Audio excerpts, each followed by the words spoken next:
Students, welcome to my YouTube channel. In this video lecture, we are going to solve the questions from sample paper number 7, the 7th edition of RK Bali navigation book. So let's begin. Question number 1.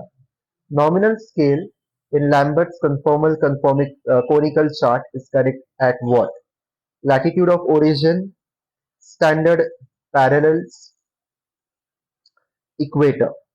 Okay. So the Lambert's conformal chart. So the scale is correct at the standard parallels. So this is your reduced earth, let's say.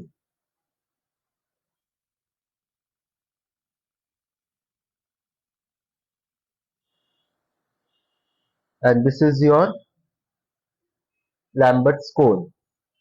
Now these are the two places where the cone touches the reduced earth. Let's say like this somewhere here.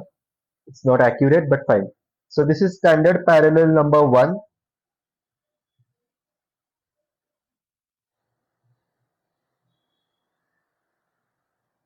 And this is your standard parallel number 2. Okay. Standard parallel number 2. And there will be one mid average parallel of origin. Parallel of origin.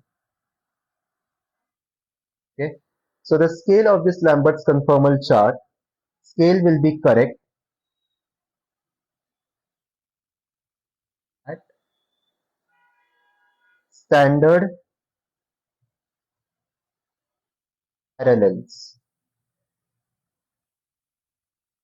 Outside the standard parallels, outside standard parallels, scale will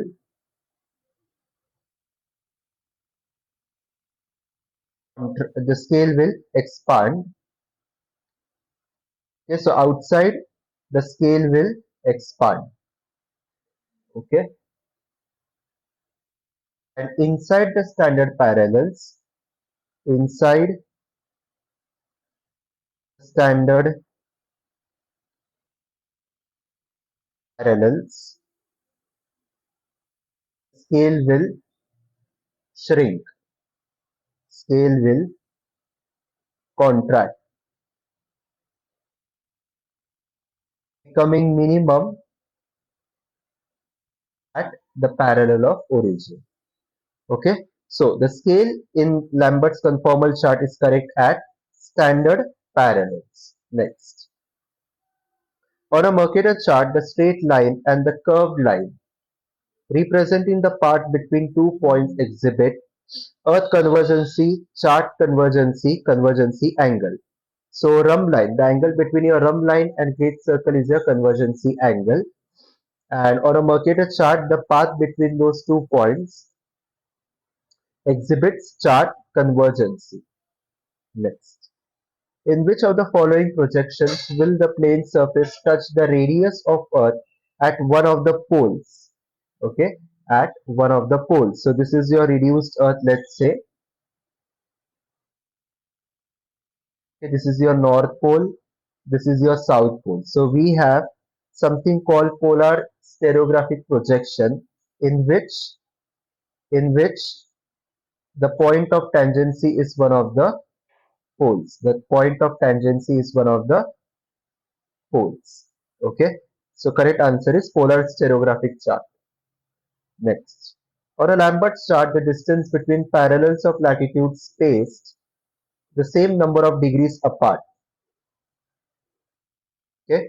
The distance between parallels of latitude spaced the same number of degree apart is constant throughout the chart, reduces between and expands outside the standard parallels, expands between and outside the standard parallels. So like I said for the solving question 1, it reduces between the two standard parallels and it reduces between the two standard parallels and it expands beyond the standard parallel. So correct answer will be the Lambert chart with standard parallels at 37 north and 65 north with respect to a straight line drawn on the chart between A and B. So standard parallels is 37 north and 65 north.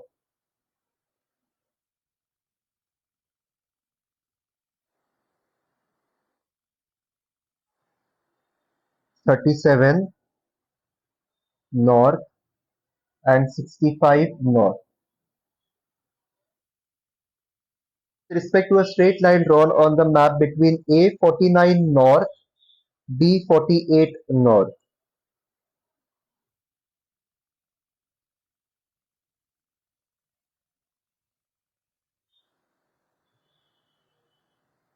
'Okay? So A is at 49 north, B is at 48 north. So the straight line between them,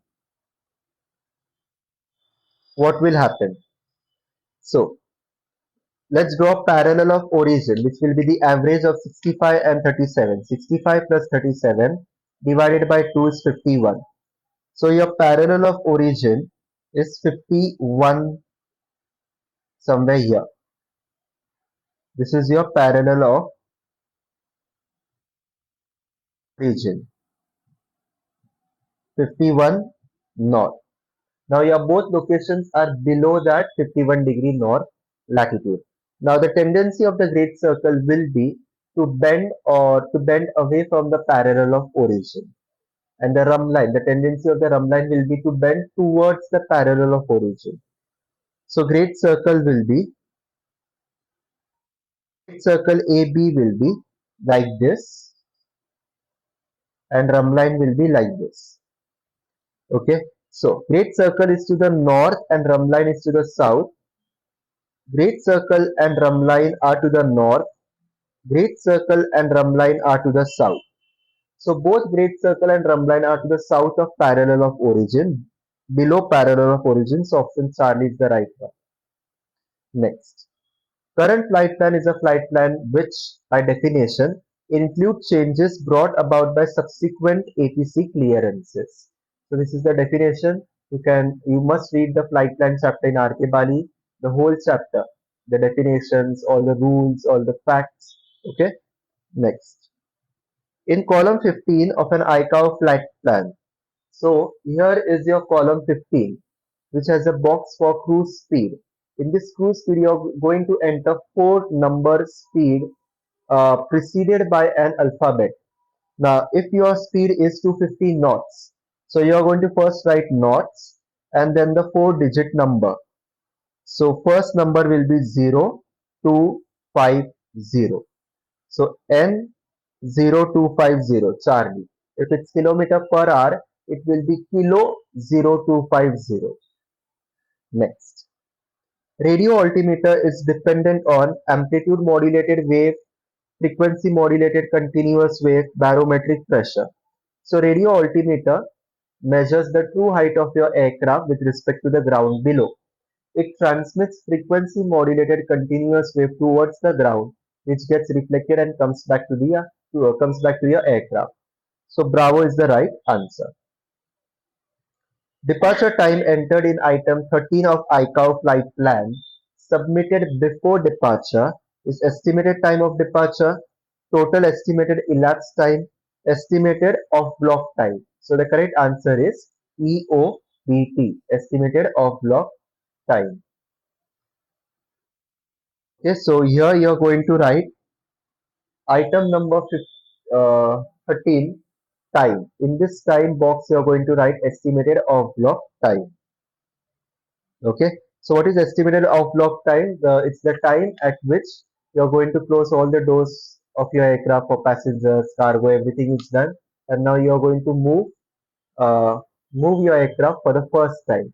Okay, so that is called estimated off block time. So this concludes our lecture. I hope you have understood all the 10 questions I have solved in this video lecture. You have learned something new today, and I request you all to share this video lecture with your friends, subscribe to this channel and hit the like button. Thank you for your time. In my next video lecture, I will solve the next 10 questions.